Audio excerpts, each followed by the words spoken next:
धरती पर एक ऐसी कौम भी गुजरी है जिनकी ताकत, उम्र और सल्तनत इंसानी सोच से बाहर थी, जिन्होंने पहाड़ों को काट कर शहर बसाए और खुद को खुदा समझ लिया। मगर सवाल तो ये है, जब अल्लाह का फैसला आया तो क्या उनकी ये सारी ताकत एक मामूली हवा के सामने भी टिक सकी? इस सच्ची कहानी को सुनने के लिए अभी लाइक और सब्सक्राइब करें और बेल आइकन को भी दबा दीजिए। तो चलिए अब आपको ले चलते हैं उस दौर में जहाँ इंसान अपनी ताकत को खुदा समझ बैठा था। दोस्तों, ये किस्सा है कौम आद का। वही कौम आद जिसने अपने हाथों से पहाड़ काटकर महल बनाए थे। यह वो लोग थे जिनसे पहले न कोई इतना ताकतवर था और न बाद में किसी को वैसी ताकत नसीब हुई। इनकी जिस्मानी ताकत, लंबी उम्र और हैरतअंगेज कद की वजह से पूरे अरब में इनका खौफ छाया रहता था। कहा जाता है ये लोग सैकड़ों साल तक जिंदा रहते थे और अपनी जवानी में ही नहीं बल्कि बुढ़ापे में भी उतने ही मजबूत रहते थे जितना आम इंसान अपनी जवानी में होता है। तकरीबन 3 से 4 हजार साल पहले ये लोग अरब के उस इलाके में रहते थे जिसे ईरान कहा जाता था और जिसे आज की दुनिया the lost city of Iran यानी खोया हुआ शहर के नाम से जानती है। दोस्तों, ईरान कोई मामूली बस्ती नहीं थी, ये एक पूरी सल्तनत थी। रेत के समंदर के बीच खड़ा हुआ एक ऐसा शहर जहाँ ऊंचे ऊंचे सुतून थे, विशाल महल थे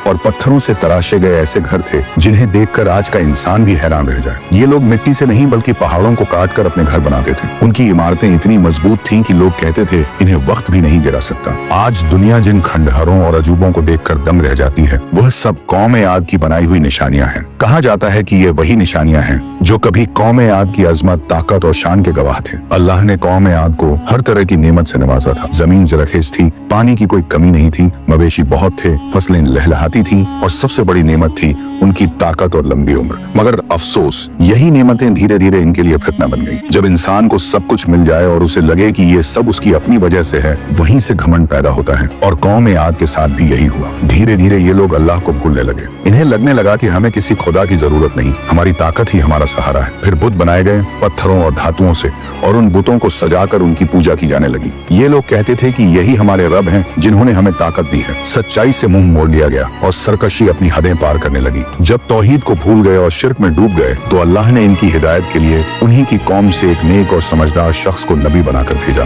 हजरत हूद अलैहिस्सलाम। वे खुद भी आद के खानदान से थे, इसलिए कौम उन्हें भाई कहती थी। हजरत हूद अलैहिस्सलाम ने कौम आद को साफ शब्दों में समझाया कि ऐ मेरी कौम, अल्लाह के सिवा किसी की इबादत मत करो। ये ताकत तुम्हारी नहीं है, ये सब अल्लाह का करम है। अगर तुम शुक्र अदा करोगे तो वो और देगा, मगर अगर सरकशी करोगे तो अजाब आएगा। हजरत हूद अलैहिस्सलाम की बातें सच्ची थी, मगर घमंड में डूबी हुई कौम ने उनकी बातों को मजाक समझा। कौम आद ने कहा, क्या तुम हमें हमारे बाप दादाओं के रास्ते से हटाना चाहते हो? क्या तुम चाहते हो कि हम अपनी ताकत को भूल जाएं? अगर तुम्हारा रब सच्चा है तो हम पर अजाब लाकर दिखाओ। और बस यही वो लम्हा था जब अल्लाह का फैसला करीब आ गया। कई सालों तक सूखा पड़ा, बारिश न हुई, फसलें सूख गईं, जानवर मरने लगे। हजरत हूद ने कहा, यह अल्लाह की तरफ से चेतावनी है, तौबा करो तो बारिश आएगी। लेकिन वे न माने। आखिरकार एक दिन आसमान का रंग बदलने लगा, हवाएं अजीब तरह से चलने लगी, बादल दिखाई दिए। कौम आद खुश हो गई और कहने लगी कि ये तो बारिश के बादल हैं, ये रहमत है। मगर उन्हें क्या मालूम था कि ये रहमत नहीं बल्कि अजाब का पैगाम है। वो हवा जो देखने में मामूली लगती थी, दरअसल अल्लाह का फैसला बनकर आई थी। फिर वो हवा चली